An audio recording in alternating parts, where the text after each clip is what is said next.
بسم اللہ الرحمن الرحیم۔ السلام علیکم ورحمۃ اللہ۔ 5 کلاس، آج ہم نے باب پنجم کا آغاز کیا ہے، جس میں ہمارے پاس جو سبق نمبر 1 تھا وہ تھا حضرت عیسیٰ علیہ السلام، جن کا ہم نے تعارف پڑھا اور ان کی تبلیغ کا سلسلہ کس طرح شروع ہوا، کون سی قوم کی طرف وہ بھیجے گئے، یہ تمام تفصیلات ہم پڑھ چکے ہیں۔ اب ہم نے اس چیپٹر کا لیکچر نمبر 2 لینا ہے۔ ہم نے یہاں سے اپنے لیکچر کا آغاز کرنا ہے اور ہمارے پاس پیج نمبر ہے 79۔ حضرت عیسیٰ علیہ السلام کو اللہ تعالیٰ نے بے شمار معجزات عطا کیے تھے۔ آپ علیہ السلام کے پاس پیدائشی انوں کو لایا جاتا تو وہ دیکھنے کے قابل ہو جاتے، حتیٰ کہ کوڑ زدہ کو اللہ تعالیٰ کے حکم سے شفا یاب کر دیتے تھے۔ یعنی کہ حضرت عیسیٰ علیہ السلام وہ پیغمبر تھے جن کو اللہ تعالیٰ نے بہت زیادہ معجزات عطا کیے تھے۔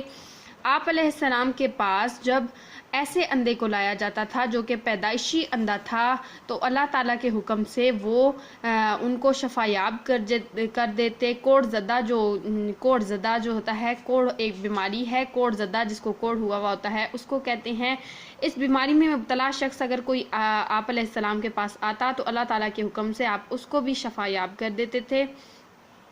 مردہ کو اللہ تعالیٰ کے حکم سے زندہ کر دیتے تھے۔ آپ علیہ السلام مٹی سے پرندہ بناتے اور اس میں اللہ تعالیٰ کا نام لے کر پھونک مارتے تو وہ اڑنے لگ جاتا۔ اس کے علاوہ آپ علیہ السلام دریاؤں اور جھیلوں کو پیدل چل کر عبور کر لیا کرتے تھے، یعنی کہ عام انسان دریا پر چل نہیں سکتا، لیکن حضرت عیسیٰ علیہ السلام کے پاس یہ معجزہ تھا کہ وہ دریاؤں اور جھیلوں کو پیدل چل کر عبور کر لیتے تھے۔ لوگوں کو یہ بھی بتا دیتے تھے کہ انہوں نے اس وقت کیا کھایا ہے اور گھر میں کیا کچھ ذخیرہ کیا ہوا ہے، یعنی کہ لوگوں کے بارے میں بھی یہ معلومات لوگوں کو دیتے تھے کہ ان کے گھر میں کیا کیا پڑا ہوا ہے، کیا کیا انہوں نے کھایا ہے اور کیا کچھ محفوظ کر رکھا ہے۔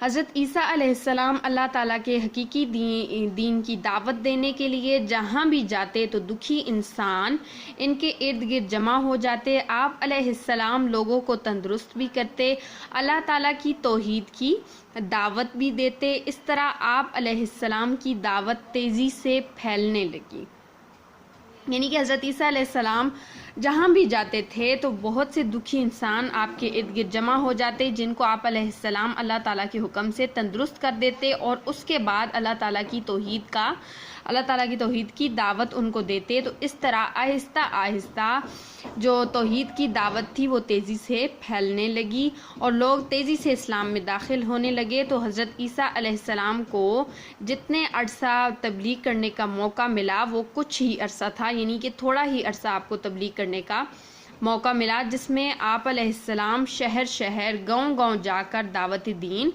دیتے رہے۔ یہودی علماء نے آپ علیہ السلام کی بھرپور مخالفت کی، یعنی کہ یہودی علماء جو تھے انہوں نے آپ علیہ السلام کی مخالفت کی، آپ علیہ السلام کا بالکل بھی ساتھ نہیں دیا۔ جب آپ علیہ السلام کی دعوت تیزی سے پھیلنے لگی تو یہودی علماء حضرت عیسیٰ علیہ السلام کی مقبولیت سے گھبرا گئے، یعنی کہ وہ اپنا جو دین تھا اس کو کمزور پڑتے ہوئے دیکھ رہے تھے، اور حضرت عیسیٰ علیہ السلام کا جو دین تھا، توحید کا پیغام تھا، اس کی مقبولیت یعنی کہ اس کی تیزی سے جو پھیلاؤ تھا اس کو دیکھ کر وہ گھبرا گئے تھے۔ انہیں اپنی مذہبی اجارہ داری ختم ہوتی ہوئی نظر آنے لگی، یعنی کہ انہیں نظر آ رہا تھا کہ ان کا جو ان کی مذہبی حکومت ہے، مذہبی اجارہ داری ہے، مذہبی جو ان کا مقام ہے وہ ختم ہوتا ہوا ان کو نظر آنے لگا۔ تو انہوں نے رومی گورنر کی عدالت میں حضرت عیسیٰ علیہ السلام پر دین اور ریاست کے خلاف بغاوت کا الزام عائد کر دیا۔ رومی گورنر نے حضرت عیسیٰ علیہ السلام کے متعلق فیصلہ کرنے سے پہلے یہودی علماء سے رائے طلب کی تو انہوں نے آپ علیہ السلام کو سولی چڑھانے کی سفارش کی۔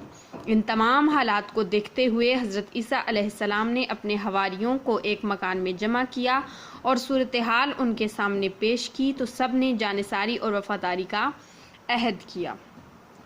یعنی کہ جب حضرت عیسیٰ علیہ السلام کا دین تیزی سے پھیلنے لگا تو یہودی علماء نے کیا کیا، رومی گورنر کی عدالت میں ان پر مختلف الزامات لگا کر انہیں جو ہے سولی پر چڑھانے کی جو ہے سفارش کی، لیکن جو رومی گورنر تھا اس نے ان سے مشورہ لیا، یہودی علماء کو بلایا اور ان سے مشورہ لیا تو انہوں نے بھی یہی کہا کہ ان کو سولی پر چڑھا دیا جائے۔ جب ان تمام حالات کا حضرت عیسیٰ علیہ السلام کو پتہ چلا تو انہوں نے تمام حواری جو ان کے دوست تھے یعنی حواری تھے ان سب کو اکٹھا کیا اور صورتحال ان کے سامنے پیش کی، تو سب نے جانثاری اور وفاداری کا وعدہ کیا، یعنی کہ ہم آپ کا ساتھ دیں گے۔ اس سے آگے کیا ہوا اب ہم انشاءاللہ لیکچر نمبر 3 میں پڑھیں گے۔